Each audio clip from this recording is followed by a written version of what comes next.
Okay, we're going to get started.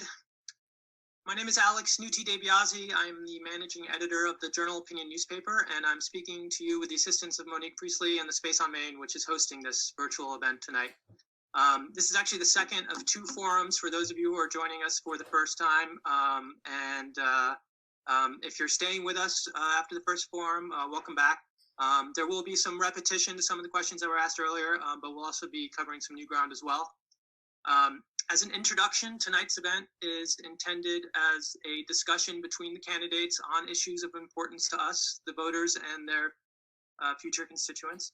I won't be fact-checking in real time or pushing back against assertions the candidates make. This is an opportunity for them to air their views in this virtual environment. I will be asking all the questions, except for an opportunity for the candidates themselves to ask each other questions.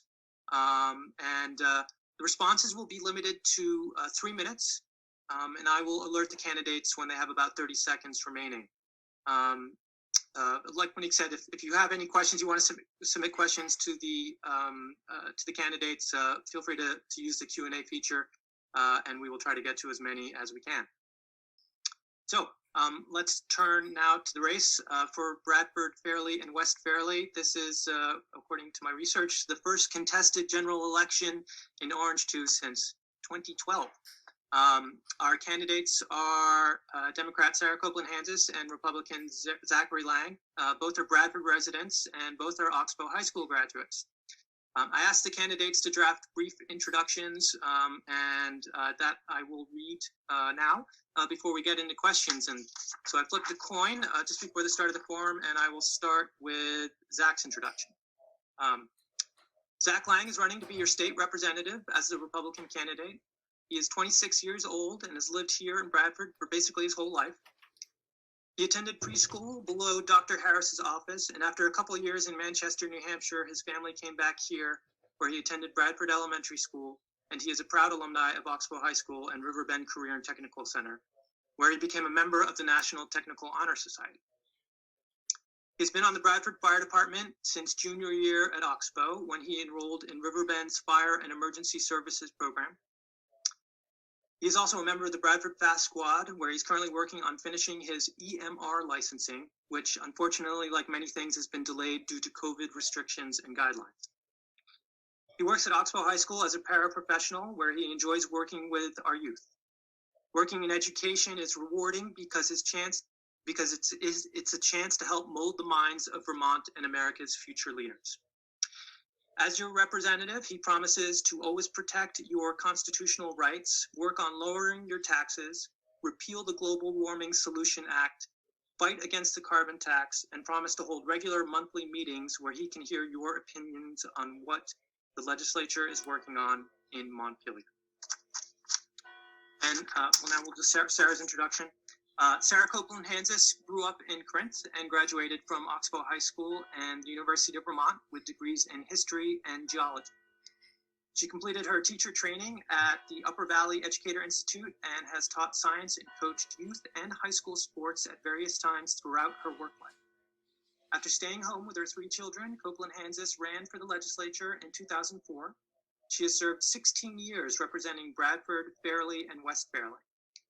She served on the Healthcare Committee for a decade and served as Majority Leader before becoming chair of the Government Operations Committee. In 2010, Copeland Hanzas co-founded the local Buzz Cafe on Main Street in Bradford, a local meeting spot offering real food and real coffee made by people you know. She attends Grace United Methodist Church and is active in many community organizations. In her spare time, she can be found on a hiking or running trail or riding her bicycle. Okay, well, thank you guys both. Thank you, Sarah and Zach, for joining us. And we will start with a bit of a general question submitted by one of our readers. We'll start with Zach. And Zach, what is the biggest issue facing Vermont? Thank you, Alex and Monique, for having this opportunity tonight. And thanks, Sarah, for joining. I believe that the biggest issue facing Vermont is the increased tax burden that is causing a bunch of Vermonters to flee to other states, as well as businesses constantly closing. I believe that we need to work on reducing taxes instead of increasing. And in order to do that, we need to look at the overall budget and find where we can cut different places and different programs. Not necessarily, anything crazy, but I'm sure there's money somewhere that we can move around. We need an economy. In order to have that, we need to protect our businesses and our farms. So I believe that's what our biggest issue is right now. Thank you so much, Zach. Sarah, turning it over to you. What do you think the biggest issue is facing Vermont? Thank you so much, Alex. Nice to see you, Zach, and big thanks to Monique for doing the tech support on this. I am quite certain that the biggest challenge facing us in the next biennium in the legislature is going to be how we come out of this COVID pandemic. The impact that this has had on businesses, on individuals, on families in Vermont is overwhelming. When the legislature shut down in-person meeting in March, and we began meeting remotely from home, or in my case at this moment, my office above the local buzz, we started getting so many calls and concerned questions from folks who had lost their job and couldn't get through to the Department of Labor to get signed up for their unemployment benefits. Now, unemployment insurance is something that we employers pay into, and it is intended to be a safety net for just this kind of occasion when businesses have to shut down or lay people off. And we don't want people to be poor and destitute on the streets, and certainly not in the middle of a global health emergency. And so when we get back to Montpelier in January, I think the biggest challenges in front of us are going to be to figure out where those holes in the safety net are and figure out how we fix them, because too many of our neighbors fell on really hard times and are continuing to struggle because of the economic impacts of the pandemic.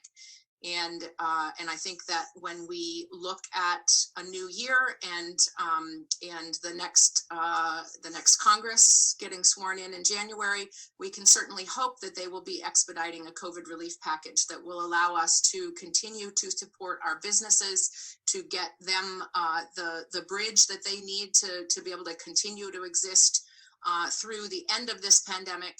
And we need to make sure that we're continuing to support our neighbors and our families in the basic needs that they have, that they're unable to provide for themselves right now during the economic recession. Okay, great. Thank you, guys. We are going to return and delve into the pandemic a little bit more in just a bit. But I want to first tackle an issue as much as we can tonight. One that both of you, I know is important to both of you, and I've seen both of you mention in campaign materials, and Zach mentioned tonight, but that's climate change and the Global Warming Solution Act. I think we'll start with Zach. Zach, you said in your campaign materials that you oppose the carbon tax. Why is this an issue of importance to you, and why do you oppose the carbon tax so stringently?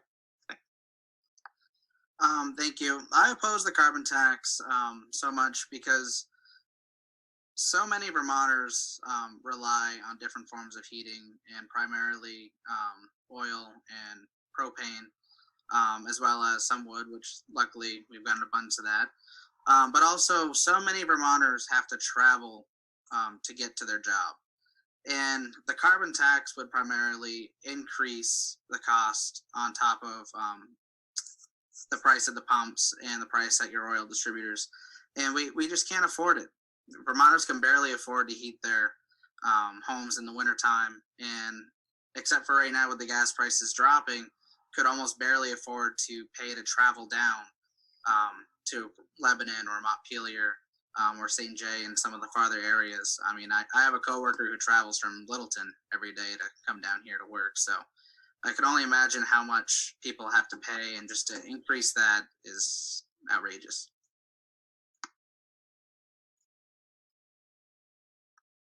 Okay, thank you, Zach. Sorry about that. Sarah, turning it over to you. Um, um, you've heard Zach's remarks on the carbon tax. I mean, clearly, it's not something that's not something that resonates quite so much with you, I don't believe.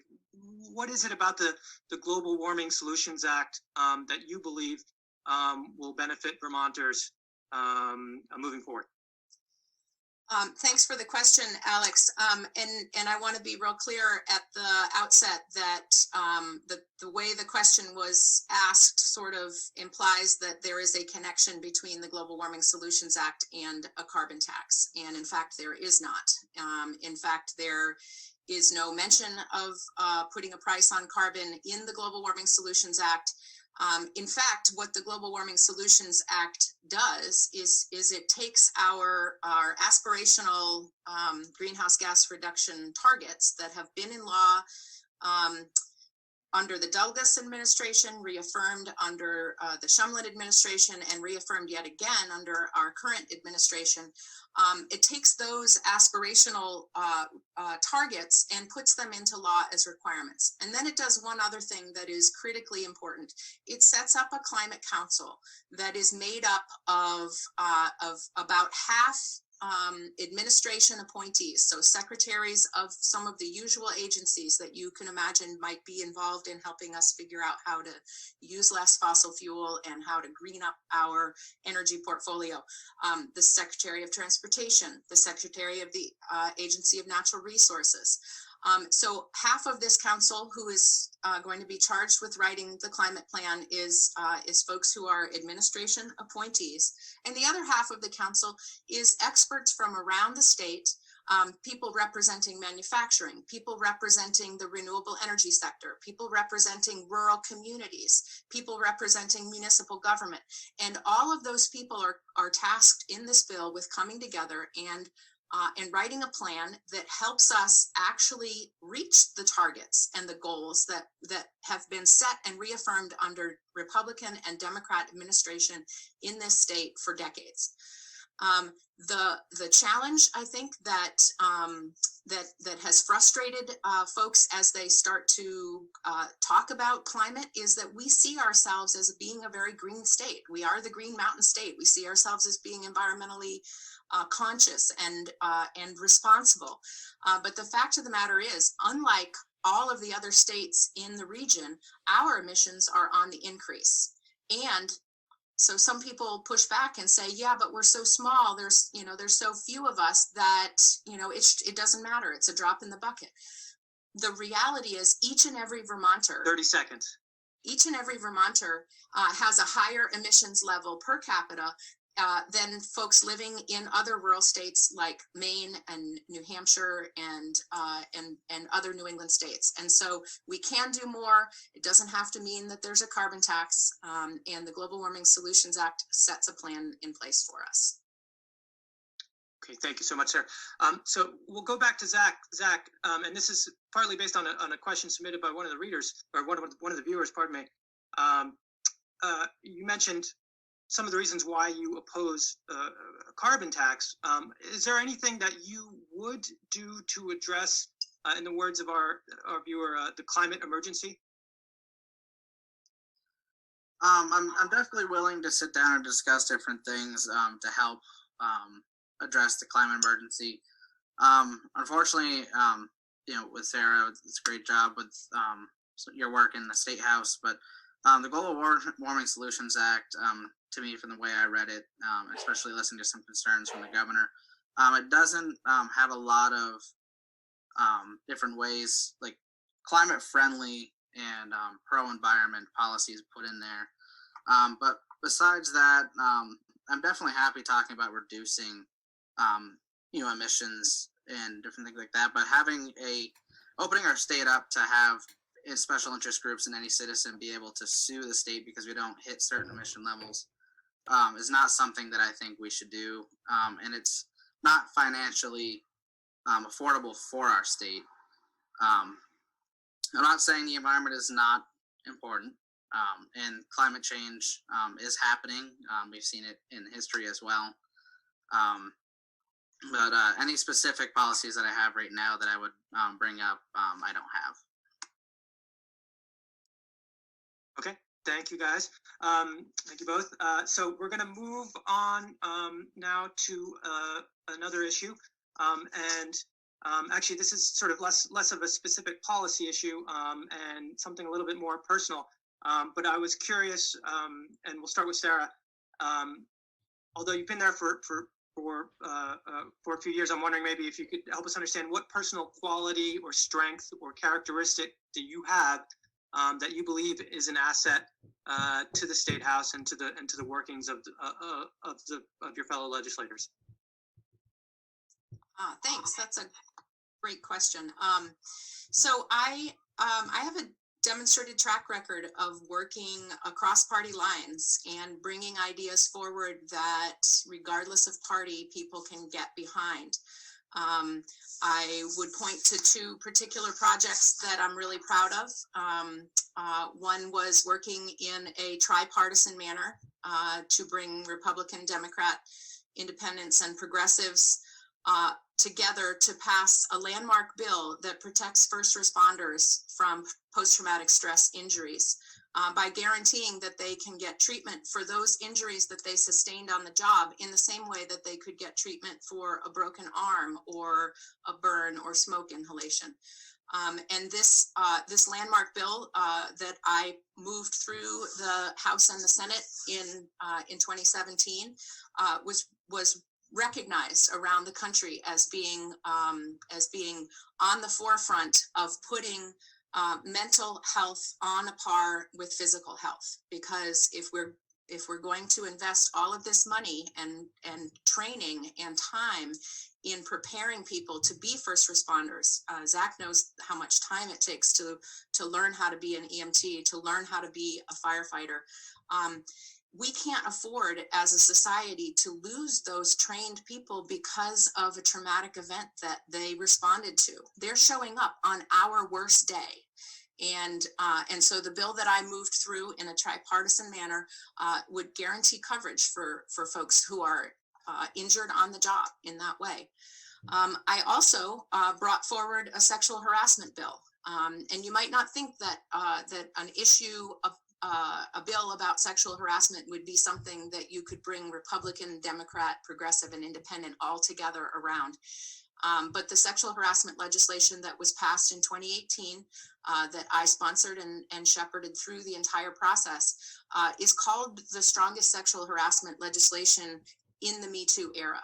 And that passed the House 131-2. Only 2 people in the House voted against that bill. And it passed the Senate 30-0. And so I know how to work across party lines. I know how to bring together people with different ideas and find common ground. And I look forward to continuing to do that in the future. Thank you, Sarah. Zach, we'll go over to you. What personal quality, strength, or characteristic do you have that you believe would be an asset in the workplace of the Vermont State House?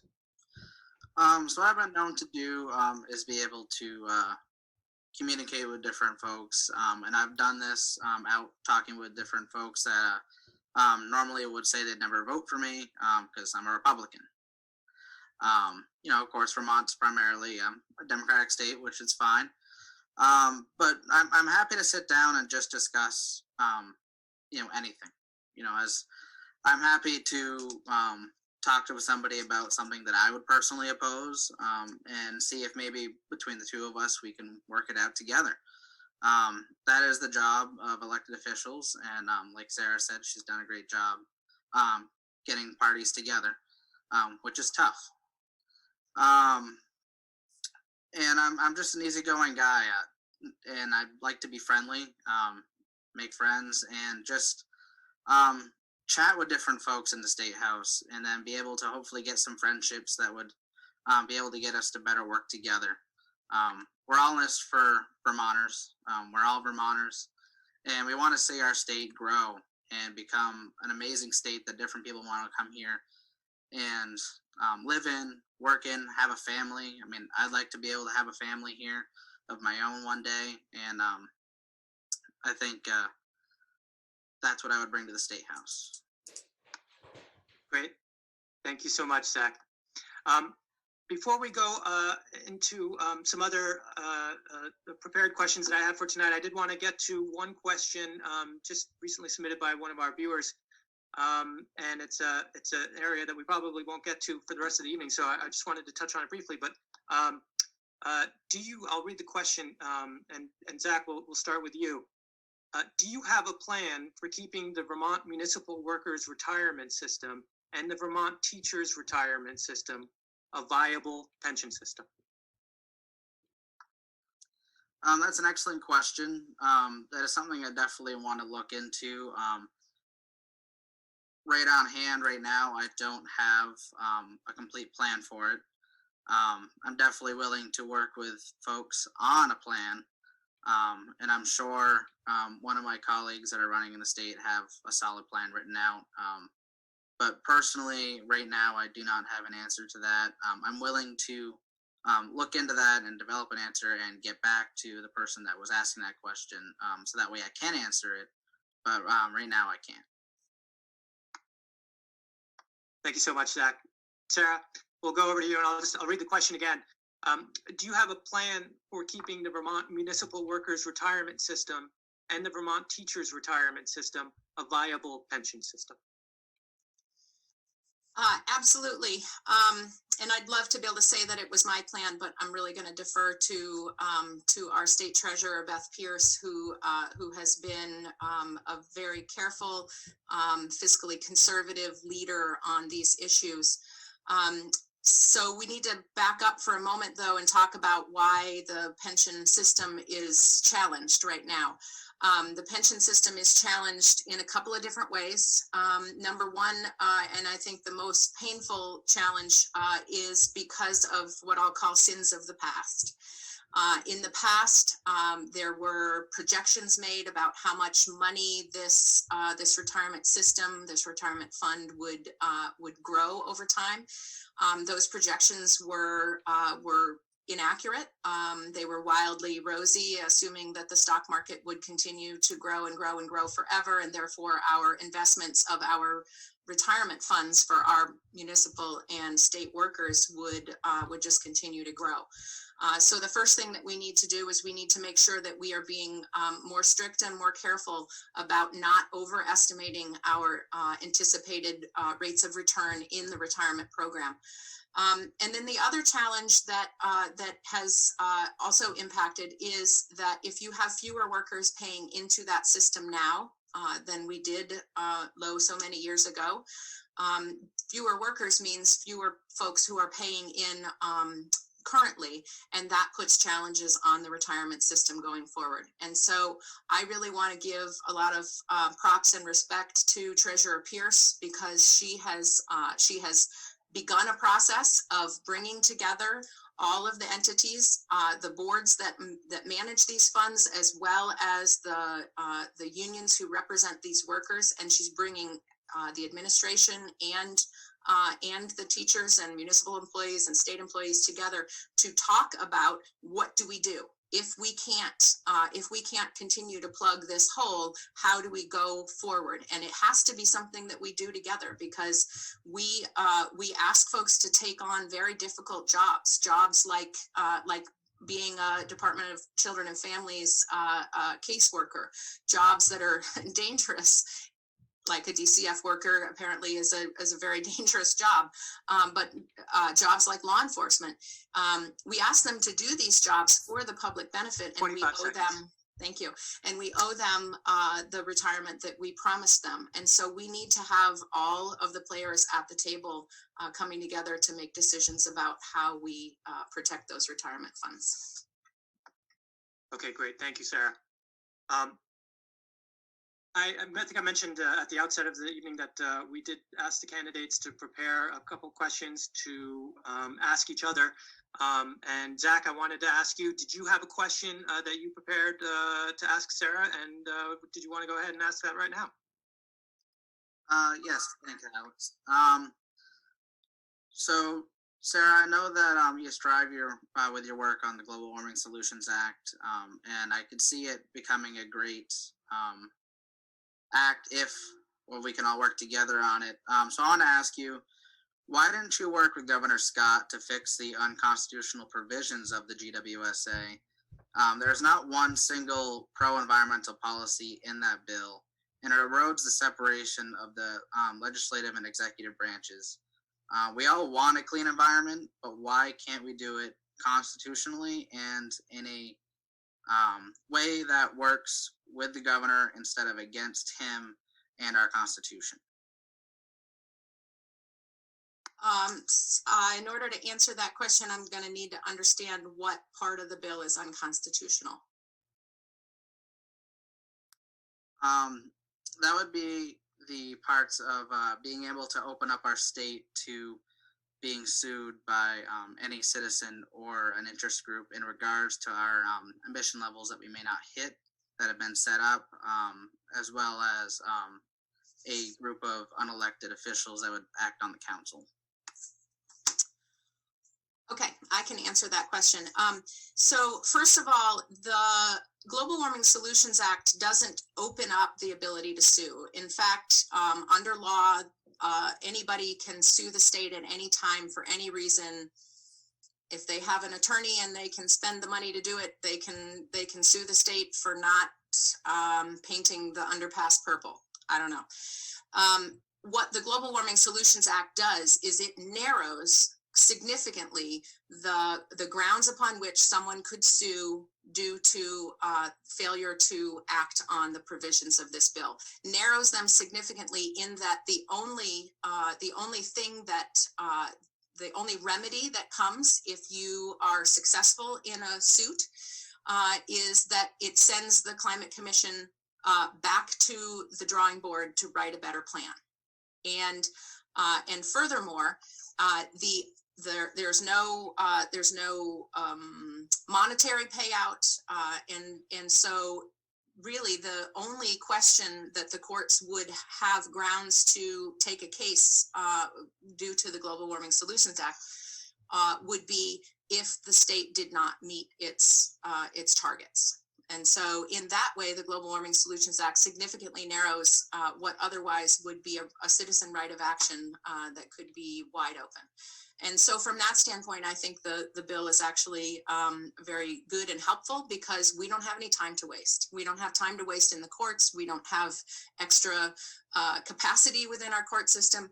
We need to get to work reducing emissions and helping Vermonters save money by transitioning to cleaner renewable energy sources. Thank you, Sarah. And did you have a question that you wanted to pose to Zach? Sure, thank you. So Zach, many Republican leaders around the state have stepped away from supporting President Trump because of his divisive manner and the destructive policies that he has promoted. Things like eliminating the Affordable Care Act, which allows young people to stay on their parents' insurance plan until the age of 26, and also guarantees that everyone can get healthcare coverage even if they have a pre-existing condition. The president has been seen as inciting racial violence and not condemning groups that come out and continue to egg on racial violence. The president has disrespected our military veterans and called our prisoners of war losers. And he's been standing in the way of COVID relief money that the states need in order to shore up our social safety net and to make sure that we have the money that we need to support our businesses as we weather this global recession. What's the question, Sarah? I'm very curious. Why do you support this man when so many of his values fly in the face of our Vermont values? Excellent question. I didn't know we were going to kind of touch on some national topic. That's fine. First off, I just want to say that my personal beliefs in regards to who I may support in a campaign and vote for, I feel like I don't at this time want to answer that question. It's my own personal belief on who I'm going to vote for. I believe we have that right, and at this time, I don't want to get into that conversation. But thank you for the question. Okay, thank you very much, both of you. I did get another question from a viewer that I wanted to ask before we move along. And it's quite a simple one and probably one that you have gotten before. How does each candidate feel about gun control? Sarah, we will start with you.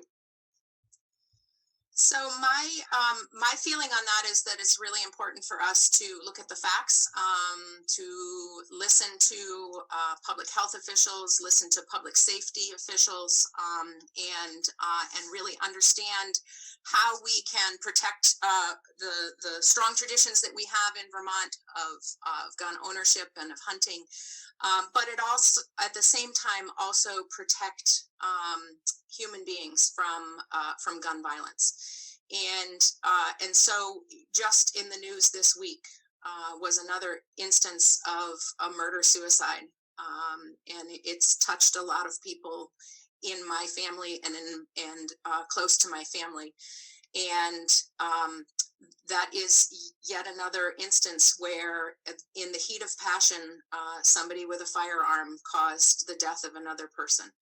And I think we should all be coming together to try to find ways to prevent that from happening, because the science is clear, the statistics are clear.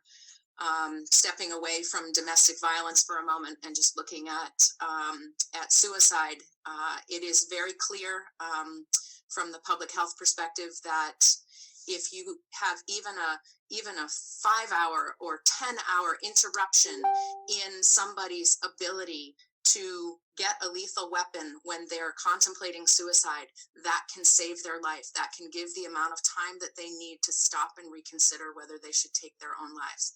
And we hear time and time again stories of people who went to a gun shop, bought a gun, and shot themselves less than a mile away. And so I do support a 24-hour waiting period because I don't think it's unreasonable. We all know when hunting season starts. We know when we need to go and buy what we need in order to go out and hunt. But we don't know when our son or our daughter is having suicidal thoughts, and we don't know what we might be able to do to interrupt that unless we have a waiting period.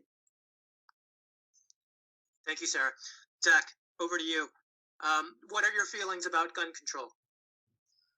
Personally, with gun control, I do not believe that we really need to do much further work with it in our state. We're a very gun conscious and gun friendly state. Kids are grown up around it, with the exception of some recent events, of course. But I'm not going to get into that. But in regards to gun control, I don't believe that a 24-hour waiting period is going to make much of a difference. If someone wants to get a gun, they're going to get a gun. And we're a state with numerous guns. Everyone has a gun. I own a gun, personally. My family owns numerous guns. So in regards to gun control, I don't believe that we need to go any further in restrictions. It's a constitutional right. We're very gun friendly. And again, making 24-hour waiting period is not going to make a difference. Okay, thank you both. All right, I wanted to move into some discussion about the pandemic. But before we get to policy issues, I was wondering, and I believe both of you referenced this a little bit in your opening remarks, but I was wondering if you could share with us an example of the way the pandemic has affected your life, your job, or your family, and something that tells us how the coronavirus has personally impacted you as a teacher, as a family member, as a business person. Zach, can we start with you? Of course. COVID has really hindered a lot of lives nationwide and globally. Personally, for me, like I mentioned in my opening statement, I'm still trying to get my EMR licensing done. I still have to take a practical exam and a cognitive written exam, and I was hoping to get that done during the summer break in between last year's school session and this year, because now I have almost no time virtually to try to fit that in between campaigning here and then working at the school. But also, not only that, but I haven't been able to see until recently when some restrictions were lifted, a lot of family members. I have a lot of elderly family members who cannot see anybody. I mean, during the summer, well, beginning of the summer, more towards spring, in order to go visit, my aunt and uncle, I sat with my mom down far on the lawn and kind of yelling over traffic passing by so that way we could still see each other. And that was weather dependent. So it's definitely affected everybody in some way. And I sympathize with everybody. Thank you, Zach. Sarah, what about you? How has the coronavirus personally impacted you since the pandemic started? Oh boy, I can answer that in a number of different ways. First and closest to home is that I have been blessed with the boomerang return of all three of my young adult children who had been living and working in California. And of course, living in a city when you don't have a job and you can't go anywhere because there are too many people around with COVID, makes you yearn for the green hills of Vermont. And so I'm really proud of the great work that Vermont has done in following the science, wearing masks, and social distancing so that we can crush this virus. So it's as wonderful as it is to have my kids home, it's hard for them, and it's hard to have that interruption as Zach has experienced as well in their career progression and the things that they were hoping to do. And so I really feel for all of the folks out there who, had ideas and plans and aspirations and have had to put them on hold.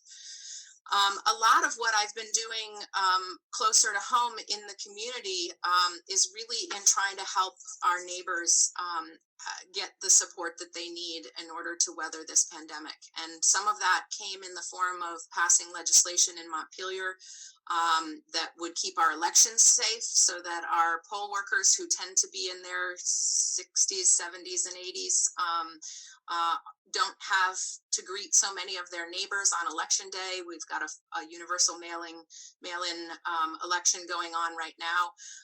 Other things that we did was to give flexibility to municipalities to be able to hold their meetings virtually instead of requiring certain hearings and meetings to always be in person. And working for all of our neighbors who, many of whom continue to have, I still get several emails a week from neighbors who can't get their unemployment resolved, or they were getting checks and then all of a sudden they stopped and they don't know why. And so a lot of just unraveling challenges for neighbors in among the months of legislating that we did this spring by Zoom. And I want to give a big shout out to my manager at the local buzz because she was a rock star through all of this. And she said, don't worry about it. I got this under control. I can work alone. You go and do your thing. And it's having people who step up and really go the extra mile that 20 make seconds. Living here and owning a business here is so very gratifying. So thank you, Amy. Well, thank you, Sarah and Zach, for your responses to that question. We're gonna stick with the pandemic, and we're gonna transition a little bit from what Sarah just was talking about her work at the legislature, and specifically as the representative for Bradford Fairleigh and West Fairleigh. What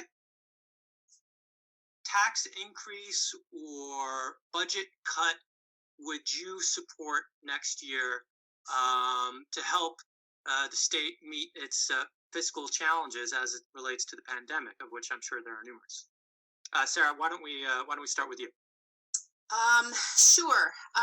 So we have a way of evaluating programs within state government that's called results-based accountability. And it really, it lays out all of the sort of general objectives of protecting Vermonters' health and well-being that you would want the state to be focused on.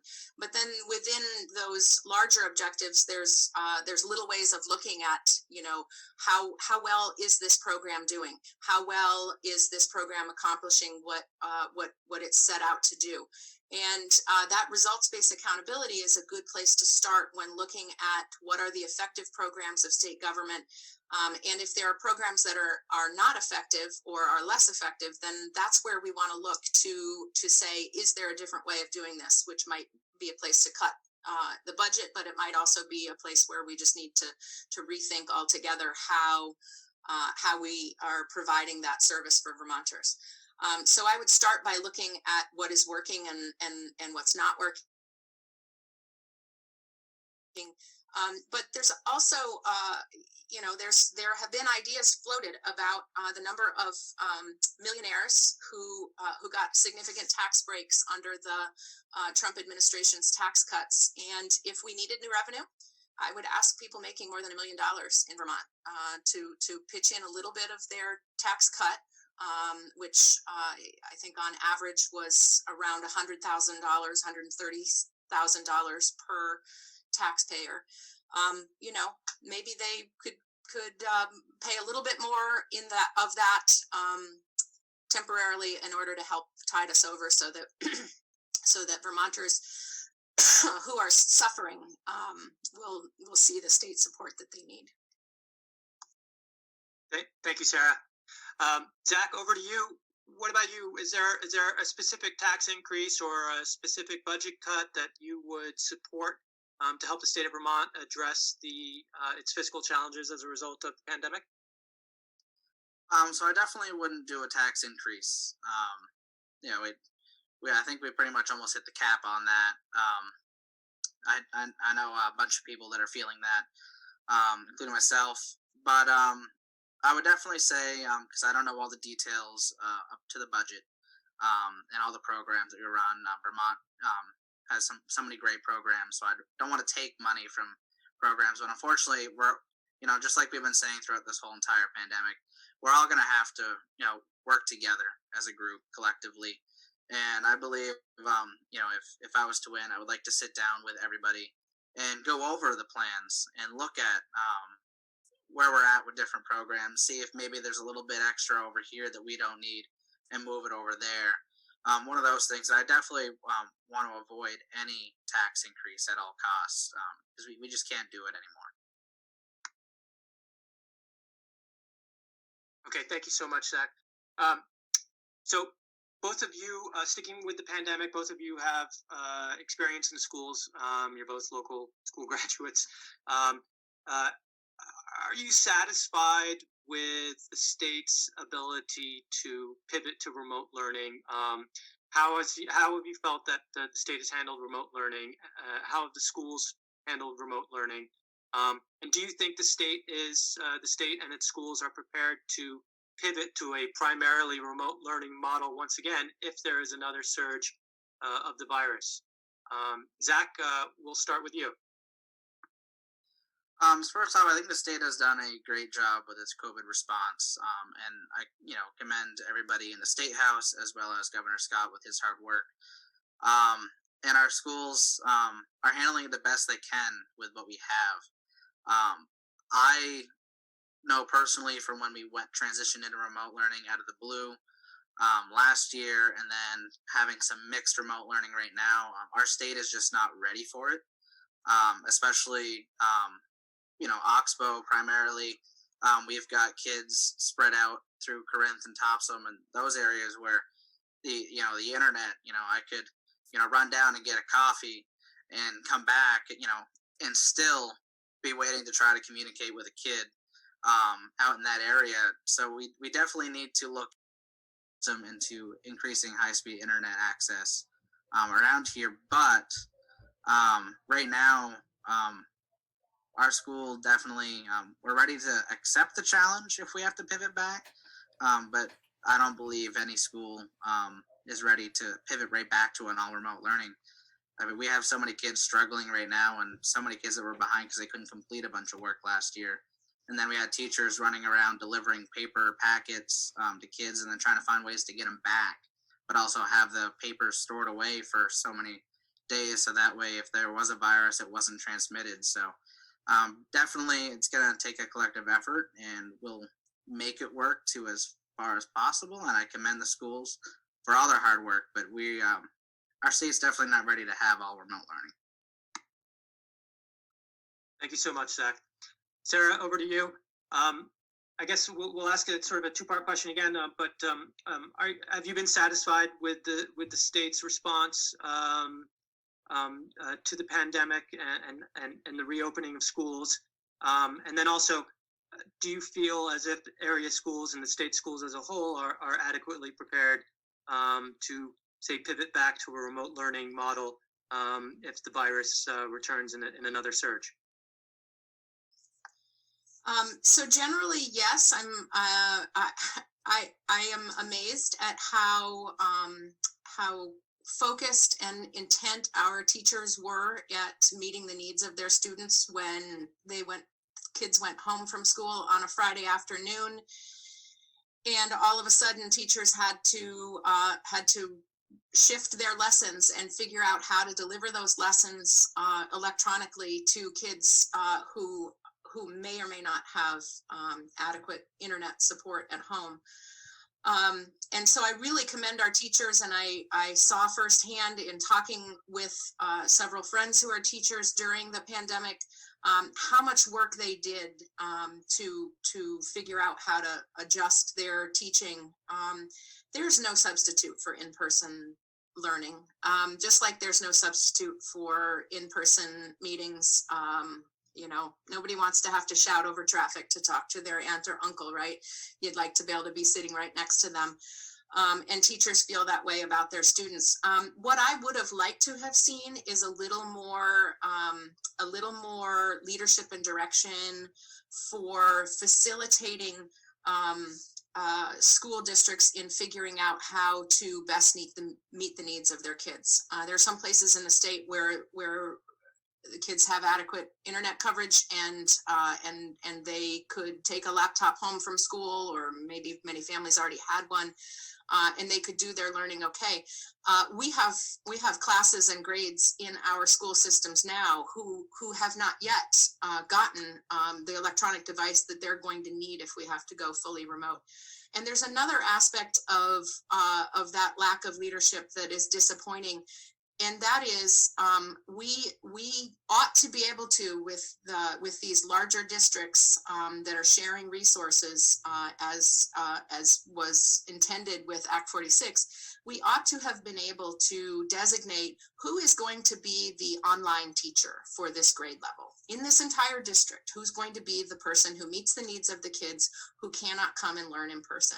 And it would have been nice if we had a little bit more intent and focus on figuring out how to not demand that our teachers who are teaching in person in the classroom also then figure out how to prepare lessons for kids who are learning online, because it's really hard to do both of those things, and you're meeting kids in very different ways, and frankly, if you're not a professional at the online stuff, you're probably not doing it as well as if that was your only focus. Thank you, Sarah. As you know, we're going to stick with schools. As you know, Act 46 has had a dramatic impact on local school districts around the state, but also here close to home. What should the legislature do, if anything, regarding changes to Act 46 or school governance in Vermont during the next session? And Sarah, I'll start with you. So I've thought about that question a lot. I know that there's a lot of angst in our local district over the formation of the OUUSD. I don't know that the middle of a pandemic is the time to rush to dissolution of these school districts. And I don't take lightly the concerns and the frustrations that people have about how our school district is doing. But I think if we if we stopped and contemplated how are we going to run school board elections to reestablish all of these boards, and then how will those boards come together to meet when we're all doing this remotely by Zoom? I think we could wait a year. I think we could see how things play out. I think we could, as a legislature, be more adequately focused on how we give COVID relief to our schools and our teachers, and not take the time to figure out how to backpedal on Act 46 this year. I would rather see us working on supporting students in the classroom and teachers in the classroom. And I believe that we can come back to this concern at a future date. Great, thank you. Zach, over to you.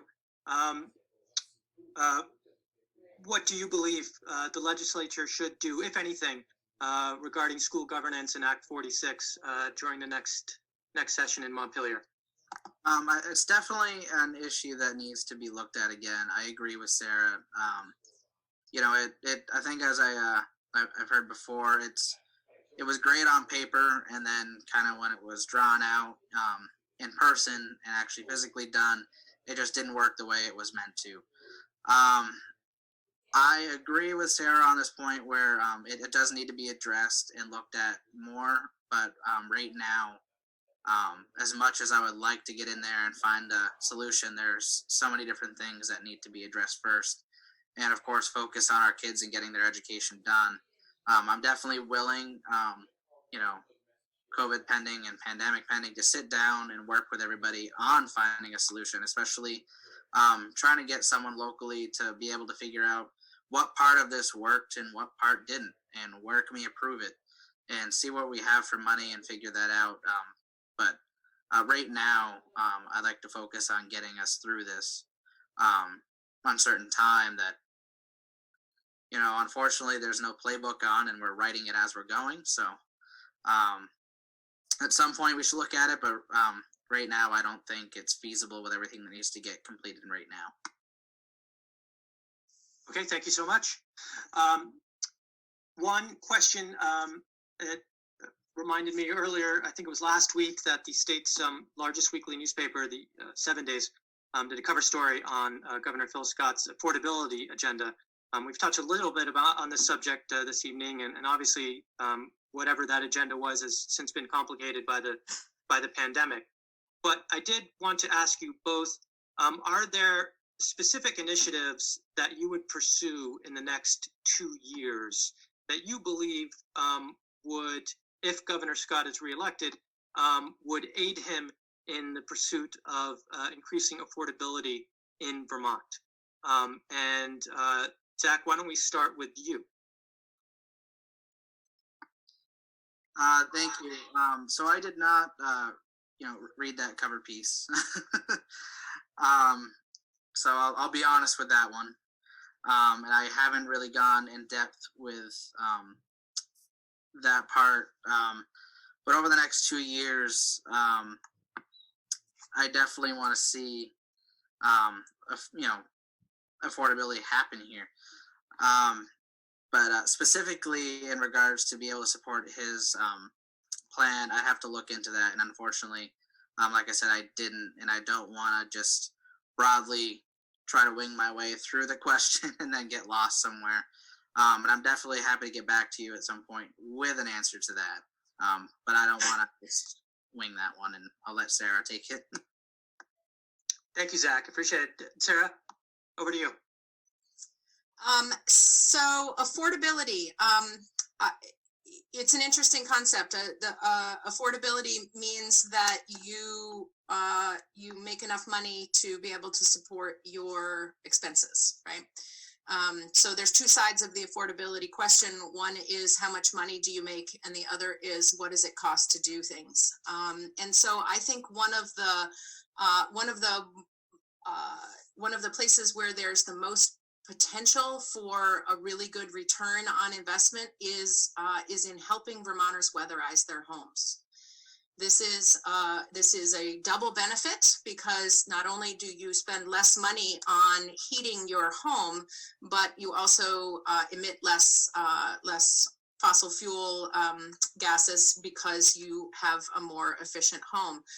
We want Vermonters to be able to keep more of their money in their pockets instead of blowing it out leaky doors and windows. And so I would love to see a really aggressive weatherization program that would stimulate the Vermont economy, would bring more tax revenue into the state, because there would be more people employed here. Because unlike the dollars that we spend on fossil fuel, 80 cents of which goes right out of the state to places like Dubai and Texas and Saudi Arabia, money that you invest in weatherization is a job that's created in Vermont, and you can't export that job. That job is going to be done by somebody who is working here in this state.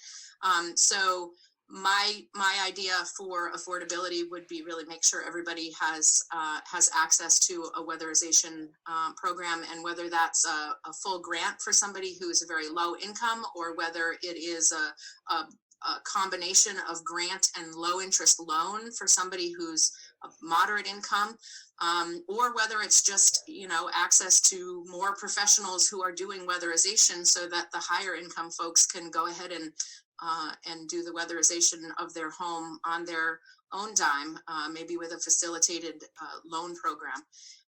I think that makes a lot of sense for Vermonters. Excellent. Thank you so much, Sarah. All right, we are nearing the end of our time together this evening, but I did want to give both of the candidates an opportunity to deliver a closing statement, whether that was to address something specifically that we haven't gotten to, or maybe return to an issue that we have covered tonight, or whatever you like, in 3 minutes or less. So Sarah, we will start with you. Thank you so much, Alex, and thank you for putting this together. I know it's been a lot of work on your part, and coordinating with the Space on Main and Monique to put this forum together.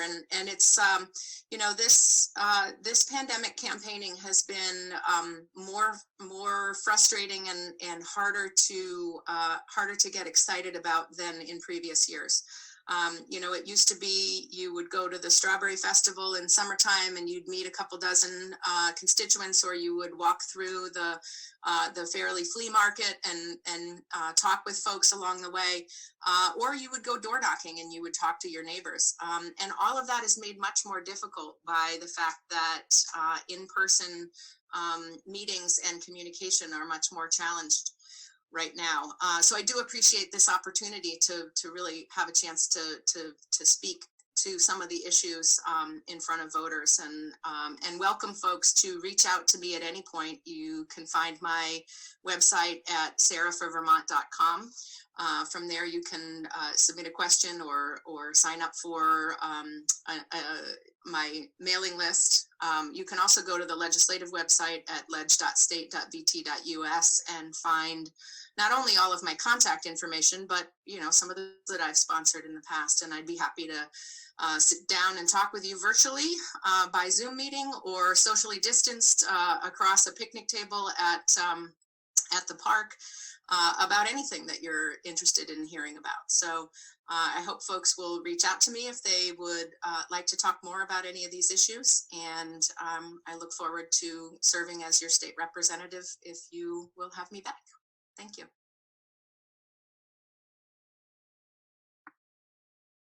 Sorry about that. Thank you, Sarah. Zach, we'll end with you. Did you want to deliver a closing statement and cover any issue that we haven't talked about tonight, or return to one that we already have? It's up to you. Yeah, thank you. And again, thank you, Alex, for having us tonight. And thank you, Monique, and the Space on Main. I'm glad we have such a great resource available to us to be able to do this.